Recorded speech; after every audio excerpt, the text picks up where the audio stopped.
আজকে খুবই মজাদার একটি রেসিপি নিয়ে আবারও হাজির হয়ে গেলাম আপনাদের মাঝে। আজকে আমি করে দেখাবো শুধুমাত্র আধা কাপ সুজি দিয়ে এতগুলা পোলাও। অনেক তো খেয়েছেন পোলাও, সুজি দিয়ে কখনো খেয়েছেন কি? না খেয়ে থাকলে এই ভিডিওটা আপনার জন্য। খুবই ইজি প্রসেসে দেখানোর চেষ্টা করেছি। আশা করি ভিডিওটা ভালো লাগবে। ভালো লাগলে পুরো ভিডিও জুড়ে আমার সাথে থাকবেন আর চ্যানেলটা সাবস্ক্রাইব করে আমাকে উৎসাহিত করবেন। তাহলে কথা না বাড়িয়ে চলুন রেসিপি দিকে চলে যাই। প্রথমেই কড়াইতে আধা কাপ সুজি দিয়ে দিলাম, কিছুক্ষণ নেড়ে চেড়ে দিয়ে দিলাম 1 টেবিল চামচ ঘি। আর কেউ যদি ঘিটা পছন্দ না করেন স্কিপ করতে পারেন, তবে ঘি দিয়ে ভাজলে কিন্তু অনেক সুন্দর একটা ফ্লেভার আসবে। খাওয়ার সময় বোঝাই যাবে না এটা সুজি দিয়ে তৈরি। কিছুক্ষণ নেড়ে চেড়ে আমি ভালো করে ভেজে নিব। আর চুলার আঁচটা অবশ্যই অল্পতে রাখবেন, না হয় কিন্তু পুড়ে যাবে। এখানে কিন্তু সুজিটাকে কালার নিয়ে আসা যাবে না, সাদাই রাখতে হবে।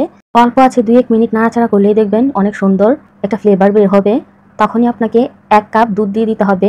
অবশ্যই এই জিনিসটা খেয়াল রাখবেন, যতটুকু সুজি নেবেন তার ডাবল নেবেন পানি অথবা দুধ।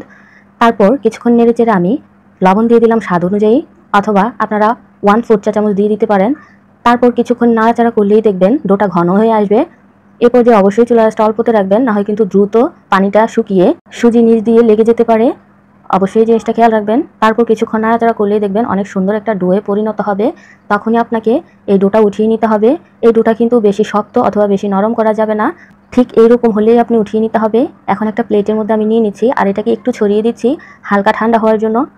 খুব বেশি ঠান্ডা করা যাবে না, কুসুম গরম থাকতে থাকতে এটাকে আপনাকে মসৃণভাবে মথে নিতে হবে, যেন কোনো গুটি বা দানাদার ভাব না থাকে, খুবই মসৃণ একটা ডো হয়ে যায়। আমি কিন্তু এই পর্যায়ে খুবই সুন্দর আর স্মুথ করে ডোটাকে মথে নিয়েছি, আপনারা নিশ্চয়ই খেয়াল করেছেন।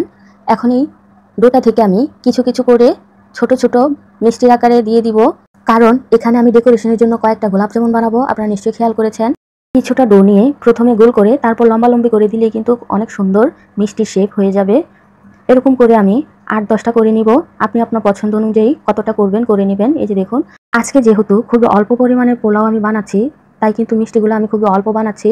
আপনারা যদি বেশি করে বানান তাহলে মিষ্টিগুলোও আরও বেশি করে বানিয়ে নিতে পারবেন। আর বাকি যে অংশটা রয়ে যাবে সেটাকেও আমি ছোট ছোট 4 ভাগে ভাগ করে নিব। এতে করে কিন্তু পরবর্তীতে রাইসগুলো বানাতে আমাদের সুবিধা হবে। আচ্ছা, এগুলো একটা সাইডে রেখে দিলাম। এখন আগে শিরা করে নিতে হবে। প্রথমেই আমি এখানে 1 কাপ চিনি দিয়ে দিলাম আর সাথে সমপরিমাণ 1 কাপ পানি দিয়ে দিলাম। আপনারা যতটুকু চিনি দেবেন ঠিক ততটুকুই কিন্তু পানি দিতে হবে। আর ফ্লেভারের জন্য এখানে আমি এলাচ আর লং দিয়ে দিলাম। এখন বলক চলে আসলেই কিছুক্ষণ নেড়ে চেড়ে আমি এটাকে চুলার আঁচটা বন্ধ করে ঢাকনা দিয়ে ঢেকে একটা সাইডে রেখে দিব। অবশ্যই বলক চলে আসলে বন্ধ করে দিবেন। বেশিক্ষণ কিন্তু ফুটিয়ে এটাকে গাঢ় করা যাবে না, তাহলে কিন্তু আবার রাইসের মধ্যে চিনির শিরাটা ঢুকবে না। এটাকে এখন একটা সাইডে রেখে দিয়ে আমি তেল বসিয়ে দিলাম। তেলটা গরম হয়ে এলেই মিডিয়াম গরম হয়ে গেলেই আমি মিষ্টিগুলো ছেড়ে দিব। আর অল্প আছে নেড়ে চেড়ে এগুলোকে আমি গোলাপ জামুনের কালার নিয়ে আসবো। ঠিক এইরকম কালার হলেই আমি উঠিয়ে নিব। আপনারা আপনাদের পছন্দ অনুযায়ী কালার করে নেবেন। তারপর একটা বাটির মধ্যে নিয়ে আমি যে শিরাটা করেছিলাম এখান থেকে কিছুটা শিরা আমি এই মিষ্টির মধ্যে দিয়ে দিব। আর এটাকে ঢাকনা দিয়ে ঢেকে রেখে দিব 15 মিনিটের জন্য। 15 মিনিটে কিন্তু এগুলা শিরা খেয়ে একেবারেই টইটুব্বুর হয়ে যাবে। মিষ্টিগুলো ভাজার সময় অবশ্যই খেয়াল রাখবেন, যতক্ষণ পর্যন্ত এক পিসটা ভালো করে না হয়ে কালার না আসে ততক্ষণ পর্যন্ত নাড়াচাড়া করবেন না, তাহলে কিন্তু ভেঙে যাওয়ার চান্স অনেক বেশি থাকে। আচ্ছা, এখানে দেখুন বাকি তেলটার মধ্যে আমি রাইসগুলোকে একটু ভেজে নিব। এই যে দেখুন, মিডিয়াম আঁচে তেলটাকে বসিয়ে দিলাম আর এরকম একটা গ্রেটার নিয়ে নিলাম। এই গ্রেটারগুলো সবার বাসায় থাকে অ্যাভেলেবেল আমার জানা মতে। এখন একটা ডো নিয়ে গ্রেটারের প্রথম মাথা থেকে শেষ মাথা পর্যন্ত টান দিলেই দেখবেন রাইসগুলো অনেক সুন্দরভাবে পড়বে। কিভাবে করে নিচ্ছি নিশ্চয়ই খেয়াল করেছেন, এটা দেখে আপনাদেরকে বুঝে নিতে হবে। একটা ডো আমার পুরোটাই দিয়ে দেওয়া হয়ে গেছে। আর প্রথমে নাড়াচাড়া করতে যাবেন না, আর বেশি কিন্তু দেওয়া যাবে না, অল্প দিয়েই কিন্তু ভেজে নিতে হবে। অবশ্যই মিডিয়াম আঁচে ভাজবেন, না হয় কিন্তু দ্রুত কালার চলে আসবে। এই রাইসটা ভাজার ক্ষেত্রে কিন্তু আপনাদেরকে বিশেষ খেয়াল রাখতে হবে, যেহেতু সাদা পোলাও বানাচ্ছি অবশ্যই রাইসটা যেন বেশি কালার না আসে সেদিকে লক্ষ্য রাখবেন। আর ঠিক এই অবস্থায় উঠিয়ে নিতে হবে, এর চেয়ে বেশি কালার আনা যাবে না, তাহলে কিন্তু রাইসগুলা লাল হয়ে যাবে, সুন্দর লাগবে না দেখতে। এই যে দেখুন, একে একে সবগুলোই আমি ভেজে নিলাম। এখন এগুলোকে আমি একটু ঠান্ডা করে নিব। এটা একটা সাইডে রেখে দিচ্ছি। এদিকে দেখুন, আমি যে গোলাপ জামুনগুলো রসে ভিজিয়ে রেখেছিলাম এগুলোও কিন্তু রস খেয়ে একেবারেই টইটুব্বুর হয়ে আছে। একটা ভেঙে দেখাচ্ছি ভিতরে কি অবস্থায়, একেবারেই দেখুন কতটা রসালো হয়ে আছে, নিশ্চয়ই খেয়াল করেছেন। এখন আমি রাইসগুলো শিরার মধ্যে দিব। এই পর্যায়ে শিরাটা একেবারেই ঠান্ডা হতে হবে, গরম হলে কিন্তু চলবে না। এই জিনিসটা আপনারা বিশেষভাবে খেয়াল রাখবেন। অবশ্যই ঠান্ডা শিরার মধ্যে রাইসগুলো ঢেলে দিতে হবে। ঢেলে কিছুটা নেড়ে চেড়ে দিবেন, যাতে করে সব সমানভাবে শিরার মধ্যে ডুবে থাকে।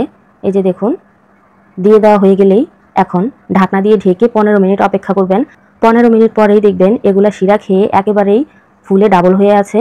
এই পর্যায়ে আপনারা আপনাদের ইচ্ছে মতো পরিবেশন করবেন। আর উপর দিয়ে আমি আমার সেই গোলাপ জামুনগুলো দিয়ে দিচ্ছি। আর গোলাপ জামুনগুলো কতটা সুন্দর এবং আকর্ষণীয় হয়েছে নিশ্চয়ই খেয়াল করেছেন।